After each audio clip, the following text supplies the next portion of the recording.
नमस्कार, क्या आप जानते हैं मैं आपका स्वागत है। मैं हूं सौरभ शुक्ला।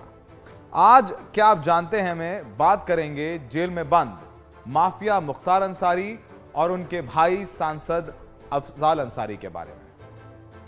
मुख्तार अंसारी की तस्वीर आप देख रहे हैं। मुख्तार अंसारी और उनके सांसद भाई अफजाल अंसारी को गैंगस्टर एक्ट मामले में दोषी करार दिया गया है।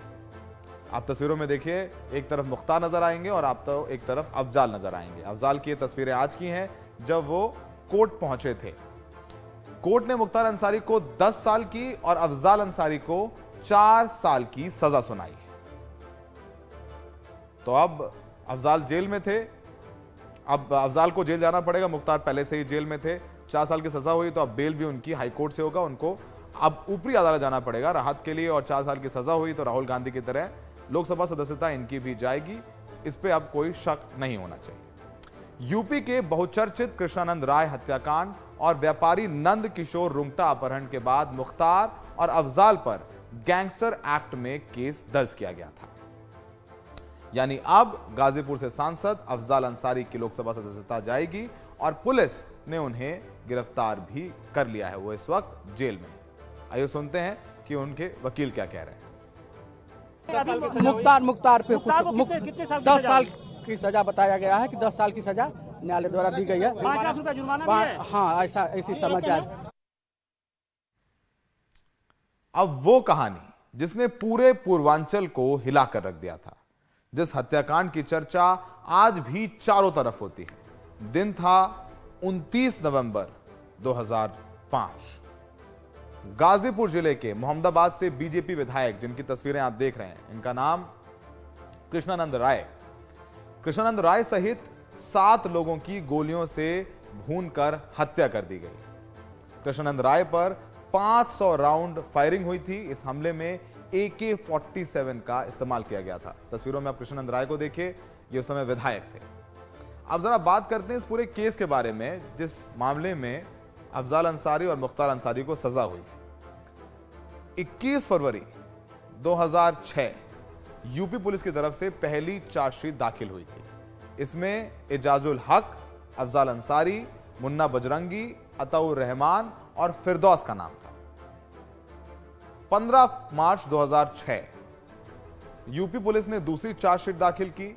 मुख्तार अंसारी को आरोपी बनाया गया। मई 2006 इलाहाबाद हाईकोर्ट ने सीबीआई जांच के आदेश दे दिए। कृष्णानंद राय की पत्नी अलका राय की याचिका पर यह फैसला लिया गया। सीबीआई ने भी मुख्तार अंसारी को आरोपी बनाया। लगातार जांच चलती रही। 3 जुलाई 2019 गवाहों के मुकरने के बाद सीबीआई अदालत ने मुख्तार अंसारी सहित 7 लोगों को इस हत्याकांड के आरोप से मुक्त कर दिया। लेकिन इन पर 2007 में गैंगस्टर एक्ट के तहत केस दर्ज हुआ था। दरअसल गाजीपुर के मोहम्मदाबाद करंडा थाने में दर्ज मामलों के आधार पर यह गैंगस्टर की कार्रवाई हुई थी। मुख्तार अंसारी, अफजाल अंसारी पर गैंगस्टर की कार्रवाई हुई। गैंग चार्ट में बीजेपी विधायक कृष्णानंद राय की हत्या, नंद किशोर रुंगटा के अपहरण, हत्या का मामला शामिल। 1 अप्रैल 2023 गाजीपुर एमपी एमएलए कोर्ट में इस केस पर बहस पूरी हुई। 29 अप्रैल यानी आज का दिन मुख्तार अंसारी को 10 साल और अफजाल अंसारी को 4 साल की सजा सुनाई गई। अब सुनते हैं कि सजा सुनाए जाने के बाद कृष्णानंद राय के बेटे पीयूष राय का क्या कहना है। मुख्तार पे जो फैसला आया है, मेरा मानना व्यक्तिगत रूप से ये है कि जो शिखा उस समय हमारे पिताजी की काटी गई थी अपराधियों द्वारा, जो मौके पे मौजूद थे, आज उस शिखा का मान बढ़ाते हुए जो हमारे जैसे हर नवयुवक ने अपने सर पे रखा है, आज उसका शिखा का मान यहाँ के न्यायपालिका ने बढ़ाया है। और मैं पूजनीय महाराज योगी आदित्यनाथ जी का दिल की गहराइयों से आभार व्यक्त करता हूँ कि जो आशीर्वाद उन्होंने मेरे पे और मेरे माता जी पे बना रखा है, उसके लिए मैं उनका आभार व्यक्त करता हूँ कि आज उन्हीं के मनोबल और उन्हीं की दृढ़ इच्छा शक्ति है कि आज इन अपराधियों का खात्मा इस प्रदेश से हो रहा है। तो इस पूरे मामले पर समझा रहे हैं हमारे सहयोगी हिमांशु, जो कि लगातार इस मामले को फॉलो करते रहे। उसके बाद कुछ और किस्से मुख्तार और अफजाल से संबंधित और बात करेंगे इस पर हो रही राजनीति पर। गाजीपुर के एमपी एमएलए कोर्ट ने मुख्तार अंसारी और उनके भाई अफजाल अंसारी पर गैंगस्टर के एक मामले में सजा तय कर दी है। मुख्तार अंसारी पर जहां 10 साल की कैद और 5 लाख रुपए का जुर्माना लगाया गया है, वहीं अफजाल अंसारी पर 4 साल की कैद और 1 लाख रुपया जुर्माना लगाया गया है। मुख्तार अंसारी पर 2 मामले थे, जिसमें नंदकिशोर रुंगटा हत्याकांड के अपहरण और हत्याकांड का मामला था और दूसरा कृष्णानंद राय हत्याकांड का मामला था। वहीं अफजाल अंसारी पर सिर्फ कृष्णानंद राय हत्याकांड का मामला था। बात नंदकिशोर रुंगटा हत्याकांड की करें तो पूर्वांचल या कहें देश प्रदेश का सबसे बड़ा व्यापारी कोयला व्यापारी नंदकिशोर रुंगटा था। उसके बिजनेस पर कब्जा जमाने के लिए मुख्तार अंसारी ने उसका अपहरण कराया। अपहरण के बदले उसने 2 करोड़ रुपए की फिरौती मांगी थी। रुंगटा का परिवार 2 करोड़ रुपए देने के लिए तैयार भी था। इसके पहले ही उसकी हत्या कर दी गई। कृष्णानंद राय हत्याकांड पर आते हैं तो कृष्णानंद राय हत्याकांड भावरपोल के बसनिया गांव में हुआ था। इस हत्याकांड के सबसे खास बात यह थी कि पहली बार पूर्वांचल के इतिहास में AK-47 तड़तड़ाई थी। 500 से अधिक राउंड गोलियां चली थी। 7 लोग मारे गए थे। कृष्णानंद राय और मुख्तार अंसारी के अदावत के पीछे की कहानी भी है। ये कहानी ये है कि ब्रजेश सिंह उस समय तक पूर्वांचल में और प्रदेश में जराइम का एक बड़ा नाम हो चुके थे और कृष्णानंद राय उनका काम देखते थे। इसके पहले मुख्तार अंसारी के भाई अफजाल अंसारी को कृष्णानंद राय ने विधानसभा चुनाव में हरा भी दिया था।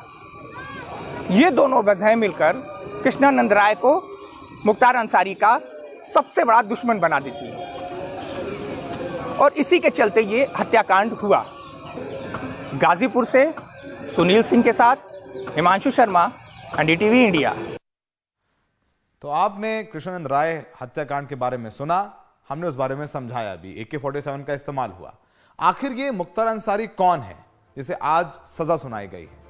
उस पर पहले भी कई मामले दर्ज रहे। 80 के दशक में छोटे मोटे ठेके लेने से शुरुआत की। 1988 में एक हत्या के बाद अपराध जगत में मुख्तार अंसारी उतरा। एक ठेकेदार का शव मिला, एक कांस्टेबल की हत्या हुई। मुख्तार अंसारी ने अपना गैंग बना लिया। 1990 से 2005 तक माफिया ब्रजेश सिंह से उनकी ठनी रही। मुख्तार और ब्रजेश सिंह के बीच गैंग वॉर चलता रहा। मंडी, शराब, कोयले के सरकारी ठेके लेने को लेकर वो एक दूसरे से भिड़ते रहे।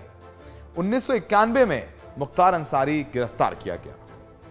2 पुलिसकर्मियों को मारकर फरार होने का उन पर यह आरोप लगा था। 1991 में कांग्रेस नेता अजय राय के भाई अवधेश राय की हत्या हुई। 15 दिसंबर 2022 को दोषी साबित और मुख्तार को 10 साल की सजा। राजनीति और अपराध दोनों में मुख्तार अंसारी का दबदबा रहा। उस पर कई मुकदमे दर्ज हुए और वो चुनाव भी जीतता रहा। 60 से ज्यादा आपराधिक मामलों में मुख्तार अंसारी आरोपी। हत्या, अवैध वसूली, जमीन पर कब्जे जैसे गंभीर आरोप। गैंगस्टर एक्ट के तहत यूपी की बांदा जेल में मुख्तार अंसारी बंद है। 15 दिसंबर 2022 को एक केस में 10 साल की सजा हुई। हमने बताया कांग्रेस नेता अजय राय के भाई अवधेश राय की हत्या का दोषी करार दिया गया था। सितंबर 2022 में जेलर पर हमले के केस में 7 साल की सजा हुई। मुख्तार अंसारी 5 बार विधायक रह चुका है। 15 साल से ज्यादा समय जेल में काट चुका है। 1996, 2002, 2007, 2012, 2017 में उसने विधानसभा चुनाव जीता। आखिर के 3 विधानसभा चुनाव में उसने जेल में रह करके जीत हासिल करी है। अब मुख्तार अंसारी और अफजाल अंसारी को लेकर के उत्तर प्रदेश की राजनीति कैसे आगे बढ़ेगी, इस पर बात करने के लिए हमारे साथ वरिष्ठ पत्रकार राजकिशोर हैं, जिन्होंने राजनीति देश की समझी और उत्तर प्रदेश में रहकर काम भी किया है। राजकिशोर जी, बहुत बहुत शुक्रिया हमारे साथ जुड़ने के लिए। तो अब आप समझ ही गए होंगे कि मुख्तार को अब सजा, पहले से ही वो जेल में था, अब उसके भाई को भी जेल में भेज दे दिया गया है। तो अब ये बताइए कि आगे इस पर आप कैसे देख रहे हैं कि राजनीति क्या रुख लेगी? मुख्तार अंसारी उत्तर प्रदेश की राजनीति में अब क्या नया लेकर के आएगा? क्योंकि मुख्तार अंसारी को लेकर के सीएम योगी हो, केशव मौर्य हो, लगातार बयान देते रहते हैं। देखिए सौरभ, चूंकि उत्तर प्रदेश आप बहुत करीब से देख रहे हैं और सब जानते हैं, लेकिन एक बात समझनी होगी आपने। एक बहुत ही पुरानी घटना जिसका जिक्र किया, जिस मसले पर, कृष्णानंद राय की हत्या के मसले पर उनका मुख्तार अंसारी को सजा हुई है, ये मसला एक ऐसा मसला था जिसके बाद पूरी तरीके से मुख्तार अंसारी का उत्तर प्रदेश, खासतौर से पूर्वांचल की राजनीति पे पूरी तरीके से वर्चस्व हो गया था। ये जो राजनीति की काली दुनिया है, राजनीति का अंडरवर्ल्ड है, इसमें कभी मुख्तार अंसारी, ब्रजेश सिंह, अतीक, अभी और तमाम लोग, अभी जैसे धनंजय सिंह, ये सब लोग बाहर है, इस पर हम नहीं जाते, उसका सवाल मुख्तार पर है। लेकिन ये आप समझ लीजिए कि योगी आदित्यनाथ की अगर व्यक्तिगत अदावत किसी माफिया से थी, वैसे तो अपराधियों के प्रति योगी आदित्यनाथ का रुख बहुत ज्यादा सख्त रहा है और ये बार बार दिखाई पड़ता रहा, और ये संदेश देने में भी कभी कोई कोताही नहीं बरती गई। लेकिन ये आपको बता दूं कि ये एक तरीके से मुख्तार अंसारी और योगी आदित्यनाथ जब वो मठ में होते थे, सांसद होते थे, तो उस समय पूर्वांचल की राजनीति की एक सबसे बड़ी विशेषता कहें या दुर्भाग्य ये कहें कि वहां पर बाहुबल राजनीति का एक ऐसा अहम हिस्सा है कि जिस तरीके से बुंदेलखंड में आल्हा और उदल के किस्से गाए जाते हैं, वैसे ब्रजेश सिंह, मुख्तार अंसारी और आप तमाम लोगों के नाम ले लीजिए, तो पब्लिक भी उनके साथ कनेक्ट करती है। ये आंकड़े आपको साफ साफ बताने के लिए पर्याप्त है कि 15 साल से जो व्यक्ति जेल में है, उसके बाद भी वो जेल से रहकर पूरा अपना साम्राज्य चला, उसका एक फोन पूरी तरीके से राजनीति में और क्षेत्र में हलचल पैदा कर देता था। तो योगी आदित्यनाथ ने अब एक चीज बिल्कुल स्पष्ट कर दी है, और ये मुख्यमंत्री वो सिर्फ नाम के नहीं है, बल्कि जो एक एक करके अपराधियों के जो सरपरस्त थे, जो माफिया थे, उनको पूरी तरीके से ठिकाने लगाने का काम मैंने कर दिया। ये अब योगी आदित्यनाथ और उनके समर्थक ज्यादा हम ठोक कर कहेंगे। और खासतौर से मुख्तार अंसारी के मसले में ये कहा जा रहा था कि पहले आपको याद होगा कि कैप्टन अमरिंदर से उनकी करीबी थी, क्योंकि राइफल क्लब की मेंबरशिप होने के नाते, और पूरा परिवार निशानेबाज है। कैप्टन अमरिंदर के भी राष्ट्रीय शौक थे, तो उस वजह से जो उन लोगों की दोस्ती हुई थी, उस वजह से वो पंजाब की जेल में होते थे। वो एक अलग बात है कि कैप्टन अमरिंदर भी अब आज की तारीख में भारतीय जनता पार्टी में आ चुके हैं। लेकिन मैंने कहा ना कि राजनीति में मतभेद लोग भूल सकते हैं, लेकिन जो व्यक्तिगत अदावत होती है वो नहीं भूलते। मुख्तार अंसारी का बहुत ही कुख्यात इतिहास है, आपने खुद ही जो आंकड़े आप बताए हैं। तो अब इसके बाद कुल मिलाकर उत्तर प्रदेश में अभी अतीक की जिन भी परिस्थितियों में हत्या हो गई, उसके बाद अब मुख्तार की जिस तरीके से सजा हो गई, और अफजल उनके जो भाई हैं उनको भी 4 साल की सजा होगी, मतलब उनकी भी सदस्यता जाएगी। और राजनीति में कोई ना कोई अपराधियों को सरपरस्त चाहिए होता था राजनीति। ब्रजेश सिंह के सरपरस्त होते थे कृष्णानंद राय, उसी तरीके से अफजल अंसारी उनके भाई थे। तो कुल मिला के जब अफजल अंसारी हारे तो कृष्णानंद राय की हत्या कहा जाता है कि उस हार का सबक सिखाने के लिए की गई थी। तो बहुत सी कहानियां हैं, लेकिन ये एक बात है कि उत्तर प्रदेश की राजनीति में योगी आदित्यनाथ का वर्चस्व है, वो जो चाहेंगे वो करेंगे। तो मुझे लगता नहीं कि कद एक तरीके से राजनीतिक तौर पर इन माफियाओं के खिलाफ कार्रवाई करने के बाद योगी आदित्यनाथ का बहुत ज्यादा बढ़ गया है। राजकिशोर जी, ये बताइए कि गाजीपुर के विधानसभा चुनाव में कवर करने गए, इस बार मुख्तार चुनाव नहीं लड़े, उनका बेटा अब्बास चुनाव लड़ा, भारी मतों से चुनाव जीत करके आया। मोहम्मदाबाद सीट जिसकी बात करते हैं, वहां से मनु अंसारी विधायक है, मुख्तार का बेटा है, उसको भी जानते, उस पर कोई मुकदमा नहीं, सिब्बतुल्लाह का बेटा है। उन सभी सीटों में अगर कहा जाए उत्तर प्रदेश की राजनीति में इस समय अक्सर पोलराइजेशन की बात होती है, मुस्लिम वोट्स काफी कम है। तो जो अंसारी परिवार है उसका आम लोगों में भी कुछ लोग भय के लिए, लेकिन जो कवर करके लगा कि नहीं, जिस थोड़ा सपोर्ट भी है, अच्छा खासा सपोर्ट है गांव में, चाहे वो भूमियार हो, ठाकुरों में भी, दूसरी जातियों में भी, राजभर हैं, जो शेड्यूल कास्ट के लोग हैं, उनमें सपोर्ट है इस फैमिली का। तो राजनीतिक तौर पर आपको लगता है कि पूर्वांचल में मुख्तार पर जो ये कार्रवाई हो रही है, बीजेपी तो कह रही है कि उसके विधायक कह रहे हैं निकाय चुनाव में कि देखिए हमने अतीक को ऊपर पहुंचा दिया, अशरफ को ऊपर पहुंचा दिया, हम गुंडों का सर्वनाश कर देंगे। बीजेपी इस पिच पर हावी है, बैटिंग कर रही है, तो राजनीतिक तौर पर लाभ कैसे लेगी बीजेपी इसका, सीधा सवाल है। देखिए सौरभ, जैसा मैंने शुरुआत में कहा कि पूर्वांचल की राजनीति का दुर्भाग्य यह है कि हर व्यक्ति ताकतवर यानी जो बाहुबली है, अपराधी है, उसके साथ में जुड़ा हुआ दिखाई पड़ता है और उसके साथ जुड़कर काम करता है। तो अभी क्या है कि मुख्तार अंसारी के बारे में एक बात समझनी पड़ेगी कि मुख्तार अंसारी अतीक अहमद की तरह पहली पीढ़ी का कोई मतलब गुंडा या राजनीतिक नहीं था। एक बहुत प्रतिष्ठित परिवार से मुख्तार अंसारी आते थे, जिसके दादा भारतीय जनता पार्टी के कार्यकारी अध्यक्ष हुआ करते। जहां पर इनका घर है उसको फाटक कहा जाता है, क्योंकि फाटक इतना बड़ा है, उतना बड़ा फाटक कहीं इलाके में नहीं होता था। तो उस फाटक की पनाह में कभी स्वाधीनता सेनानी, क्रांति के जो पुरोधा होते थे वो वहां पर शरण पाते थे। अंग्रेजों के जमाने की बात मैं आपसे कर रहा हूँ, उस समय पाते थे। तो इस तरीके का वो परिवार रहा। लेकिन जिस परिवार ने उपराष्ट्रपति दिया हो, जिस परिवार ने तमाम जज दिए हो, उस परिवार में इस तरीके का एक व्यक्ति निकलेगा, कभी सोचना भी बड़ा मुश्किल था। लेकिन आप देखिए कि ये जो सारे जो उनके परिवार की जो पूरी विरासत थी, जो उनका पूरा नाम था, वो एक नाम के आगे, मुख्तार के आगे पूरी तरीके से धूमिल पड़ गया। ये भी आप सोचिए कि राजनीति का और अपराध का किस तरीके का वर्चस्व होता है कि वो जो तमाम अच्छे काम, जो अच्छे लोग थे, वो पीछे चले गए। तो परिवार का तो वर्चस्व था, लेकिन एक बात आप समझ कर चलिए, गरीबी, बेरोजगारी और इस दौर का जो पूर्वांचल में जो एक ताकतवर व्यक्ति से जुड़ने की जो आकांक्षा होती है, ये वहां पर लोगों को उनके साथ में लेकर आती है। लेकिन एक बात मानकर चलिए कि अफजाल और मुख्तार अंसारी जैसे विकेट गिरने के बाद निश्चित तौर पर परिवार का वो दबदबा नहीं रहेगा, क्योंकि व्यक्ति इसलिए जुड़ते हैं क्योंकि उनको लगता है कि हमारे खराब समय में ये हमारी मदद करेंगे और उनका अच्छा समय है जो वो खराब भी नहीं होगा। तो निश्चित तौर पर आतंक भी है, आतंक के साथ साथ में एक जो मदद और जो ताकतवर के साथ जुड़ने की जो अपेक्षा है, लालसा होती है, वो भी निश्चित तौर पर। राजकिशोर जी, तो अब ये जो छोटा सवाल, जब ये सजा हुई है तो भारतीय जनता पार्टी निश्चित तौर पर इसको ये बताएगी कि और सरकारों में जिस तरीके से अभियोजन कार्रवाई नहीं करवा पाता था, बहुत सतर्क नहीं होता था, सक्रिय नहीं होता था, राजकिशोर जी कार्रवाई करवाई है कानून के राज को स्थापित करने के लिए। तो जो जीरो टॉलरेंस की रणनीति है अपराध और अपराधियों, राजकिशोर जी, उसको लेकर एक मैसेज है। राजकिशोर जी, छोटा सवाल, बीजेपी के लिए मुख्तार अंसारी कितना जरूरी?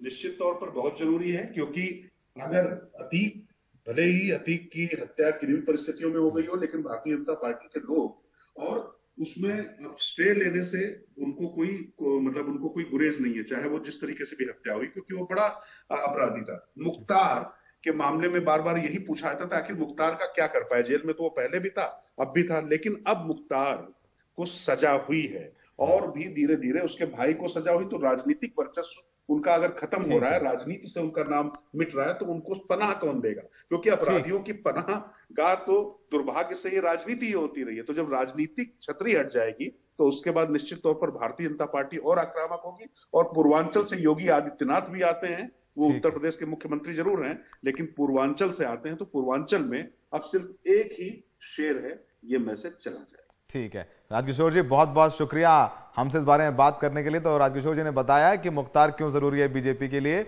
और आप बने रहिए, लौटते हैं एक ब्रेक के बाद।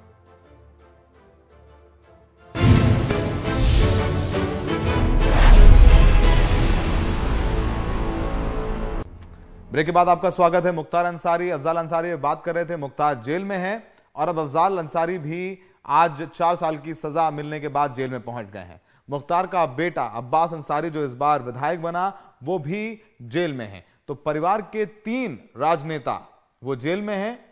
उनका मुख्तार का बेटा मनु अंसारी विधायक है। अब देखना होगा कि आगे लोकसभा चुनाव में गाजीपुर जो कि परंपरागत सीट रही है इस परिवार की, उससे कौन चुनाव लड़ता है और 2024 में मुख्तार अंसारी का मुद्दा पूर्वांचल में कितना और बड़ा रहता है, किसको फायदा होता है, किसको नुकसान होता है। आज के लिए क्या आप जानते हैं, मैं बस इतना ही।